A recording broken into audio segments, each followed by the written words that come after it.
The end. Good night, sleep tight, and remember, don't let the bed bugs bite. What? You wanna hear another one? But it's a school night. Okay, just this one's alright. I'm such a pushover. What type of story do you wanna hear? How about a fairy tale for our times? Or maybe a field of dreams fenced in white picket? A story of the young man and the woman we all hope to be someday. Oh, too bad. That's what you're getting. Once upon a time, there was a young woman, pretty as a day in June. A young man stood by her side, smart as a whip and handsome as a polo horse. They met in high school and fell in love on a merry day in May. Before long, the young man dropped to his knee, pulled the diamond from his pocket, and won the young woman's hand in marriage.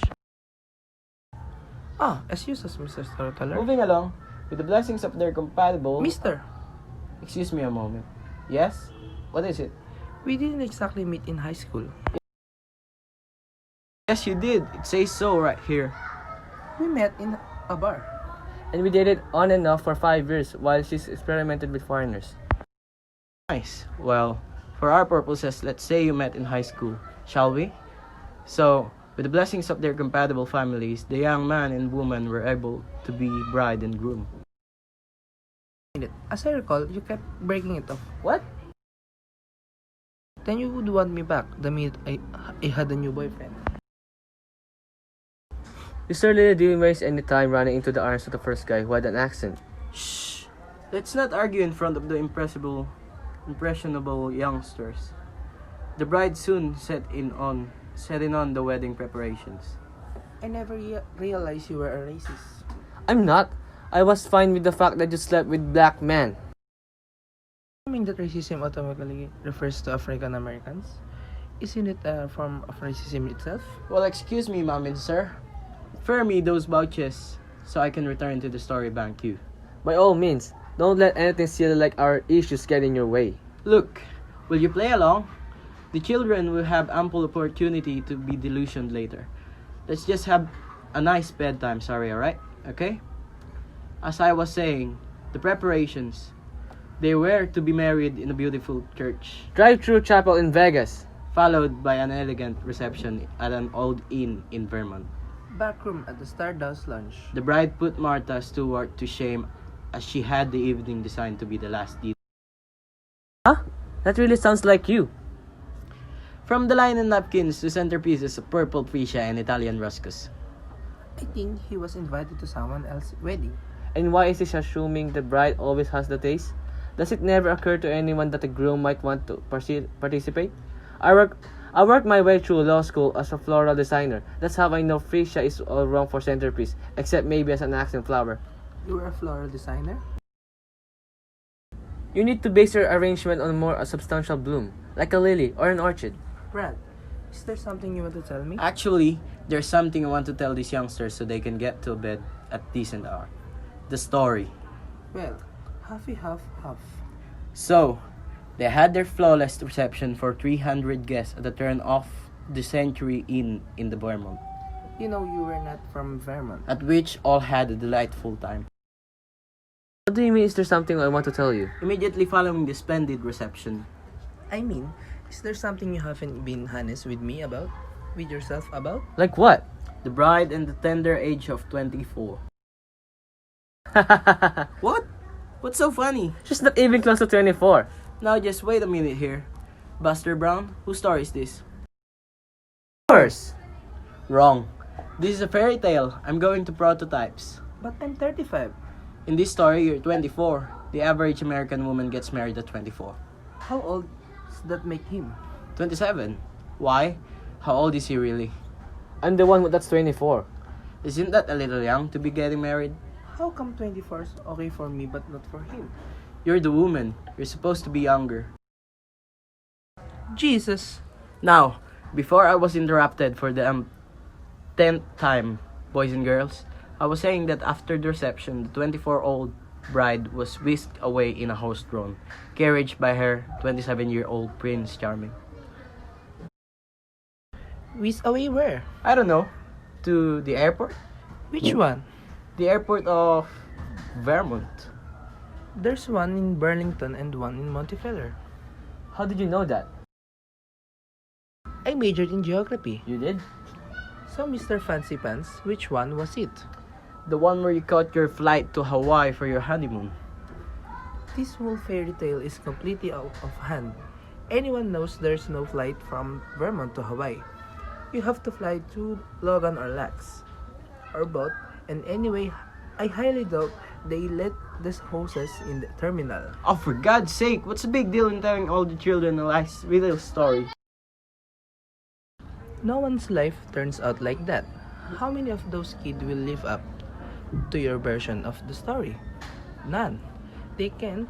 It's too much pressure. It's like why Catholic women are all messed up. You can be virgin and be a mother. And Brad, I probably should have married you to begin with. Shayna, how can you say that? You're probably gay. What? Oh, come on. How many straight male floral designers do you know? That's what you thought I need to be honest about? You didn't even know I majored in geography. Listen, if we're talking average here, most people don't get married in Vermont. They get married in their horses hometowns that have Walmarts and bad zoning. What's wrong with that? Nothing, that's my point. Most people do get married in their hometowns. Most people cheat on their spouses or end up in counseling or sell everything they own to get into a lousy nursing home. Put that in your fairy tale and smoke it. No one's smoking anything. There are children present. And God forbid, we tell them what life is really like. She's got She's a got a point there.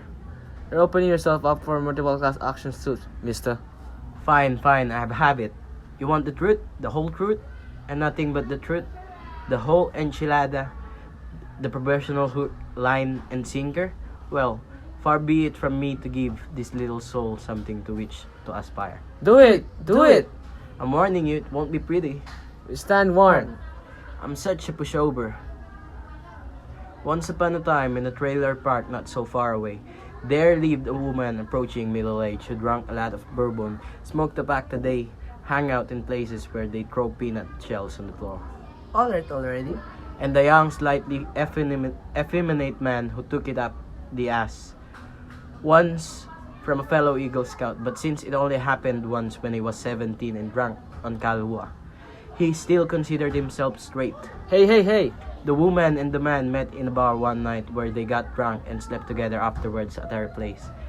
Since the woman felt guilty about the one-night stand, she felt she needed to make a legitimate relationship out of the encounter to justify the sex, even though she really prepares black men. To stay deep in the dark closet, the man proposed to the woman, and since she's 35, let's face it, not getting any younger, she accepted his pathetic offer because it was real ego boost to have snagged a hot stud 11 years younger than she. Even if he does the occasional problem getting a stiffy with her because he's really gay. Although the man offered to plan the entire wedding with his best friend Steve, the woman insisted they hire a drone carriage to drop them off at the airport of Vermont, from which they took 6 connecting flights to Las Vegas to get married by an Elvis impersonator. To celebrate, they showed up at the Stardust Lounge, at which they bought all the jar patrons, Chisbo and Budweiser. When they arrived back home in Weehawken, New Jersey, the groom, unable to suppress his inner self for a moment longer, took up with the drag queen from Soho, and the bride, realizing she'd never be a mother, consoled herself with the vodka and Xanax and died of a somewhat accidental overdose 3 years later. The groom, now 27, took up wearing cowboy hats and chaps, and made the unfortunate mistake of traveling to Wyoming on business, where he was dragged to his death behind a 4x4 by a bunch of homophobic rednecks. The drag queen wrote a show about the 3 of them in which he played all the parts, won a genius grant, and landed his own talk show on New York City cable access. I bid you a good night, sweet dreams, children. The end. Mr. Storyteller, wait, it's okay. You can tell another version.